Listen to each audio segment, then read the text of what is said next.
Bonjour à toutes et à tous, c'est Stéphane pour la chaîne Foilier, je vous remercie de me retrouver chez moi et donc chez vous un épisode que je ne fais pas seul puisque je le fais avec le camarade de Doumit. Salut Doumit. Salut à tous, bienvenue dans cette nouvelle vidéo. Merci beaucoup d'être présent sur ma chaîne. Donc on fait une première partie de 5 minutes sur ma chaîne et on fera une deuxième partie sur la tienne ensuite.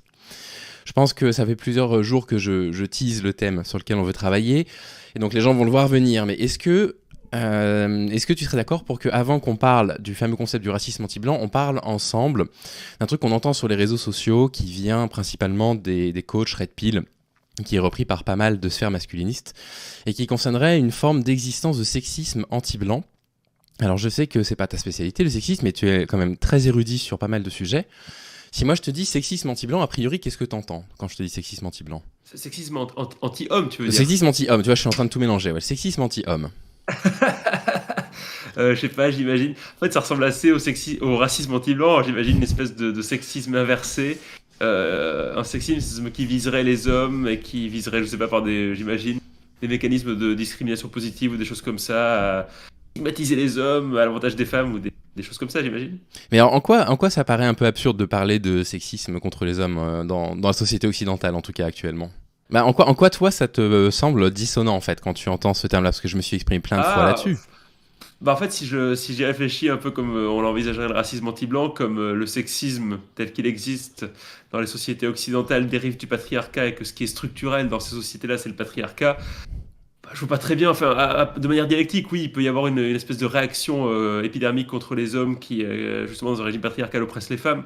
Mais ça n'a pas de sens à proprement parler. Enfin, j'imagine que ça n'a pas de sens à proprement parler de sexisme anti-homme dans le sens où le sexisme structurel est dirigé contre les femmes, de manière absolue, j'ai envie de dire.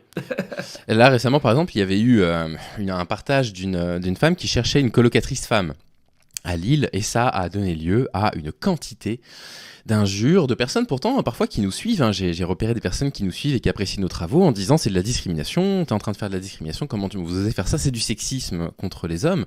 Ce que toi tu expliques, c'est ce qu'on appelle sexisme, en fait c'est quelque chose de structurel, quoi. C'est pas uniquement avoir une pensée misogyne. Le sexisme, ça se contente pas à simplement considérer que les hommes sont supérieurs aux femmes. C'est tout un ensemble de croyances qui sont mis en place pour. Bah oui, évidemment. Enfin, je crois. Enfin, c'est comme ça que je pense qu'il faut le comprendre, non? Enfin, il me semble que ce qu'on appelle le sexisme dérive du patriarcat qui est structurel et qu'à partir de là, on n'a pas de... Enfin, c'est bizarre, oui. Et elle cherche une colocataire femme. Bah oui. Euh, expérience personnelle, hein, pour avoir fait des colocs, généralement, les femmes cassent moins de choses que les hommes, foutent moins de bordel, c'est bizarre, hein. Non, je préférais moi aussi avoir des colocs femmes. Et alors, est-ce que Bon, ça, bref, c'est pas très intéressant, c'est bon. est-ce que ça te paraît cohérent du coup que dans un contexte dans lequel les chiffres des agressions sexuelles concerneraient entre 2 et 300 000 femmes par an, que c'est quasiment systématiquement 97% des cas des hommes qui violent des femmes, qu'il existe une forme de réaction des femmes à la présence des hommes dans certains milieux? Est-ce que toi c'est quelque chose que tu comprends bien, ou est-ce que tu y perçois aussi une forme de sexisme contre les hommes, de dérive du sexisme qui sont entrées contre les hommes?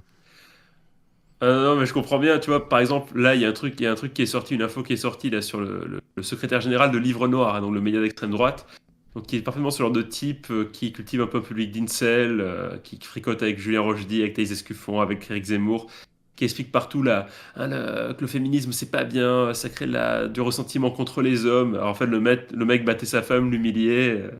Enfin, sa femme, sa compagne, battait sa compagne, l'humilier. C'était juste quelqu'un qui appliquait uniquement de manière assez stricte et radicale et violente les règles du patriarcat, quoi. De manière quasiment absolue, quoi.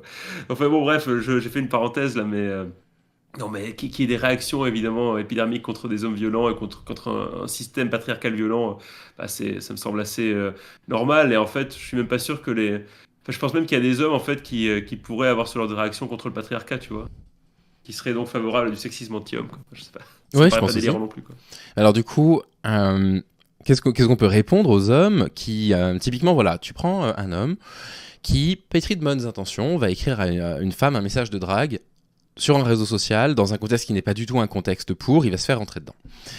Il va se faire rentrer dedans parce que elle, c'est la 50e fois de la journée qu'elle reçoit ce genre de message, et lui, il est probablement pétri de bonnes intentions. Et lui, il va vivre ça comme une discrimination contre les hommes, en disant, tu vois, bah en fait, moi c'est aussi ma liberté de pouvoir draguer.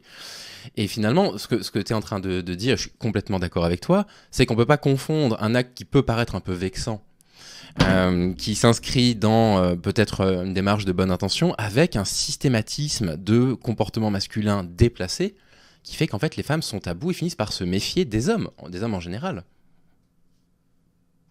Ouais, puis je suis toujours un peu embêté avec ces histoires de mecs qui disent qu'ils ont des problèmes pour draguer des meufs, qu'on peut plus rien faire, que c'est compliqué, qu'on les rembarre. Putain, les mecs, non mais arrêtez de vous inventer une vie, quoi. Enfin, c'est qu'au bout d'un moment, si tu parles correctement aux gens, si tu leur parles normalement, à moins de tomber sur des gens qui sont vraiment sur les nerfs, tu vois, ou dans des circonstances particulières, les personnes à qui tu parles te répondent normalement, quoi.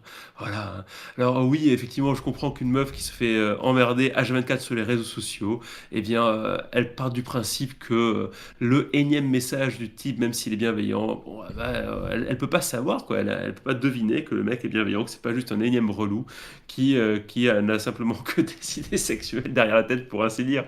Mais après, tu sais, c'est le mythe de oui, c'est impossible de draguer. Ouais, ouais. Oui, maintenant il faut m'enseigner des papiers presque pour avoir le droit de tenir à la main. Non, mais ça n'existe pas, les gars.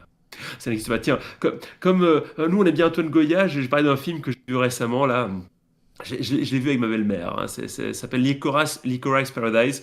C'est un film qui est sorti il y a 2 ans, je crois, ou 1 an. Qui a été d'ailleurs plébiscité par les cahiers du cinéma, si je dis pas de bêtises, enfin, à vérifier.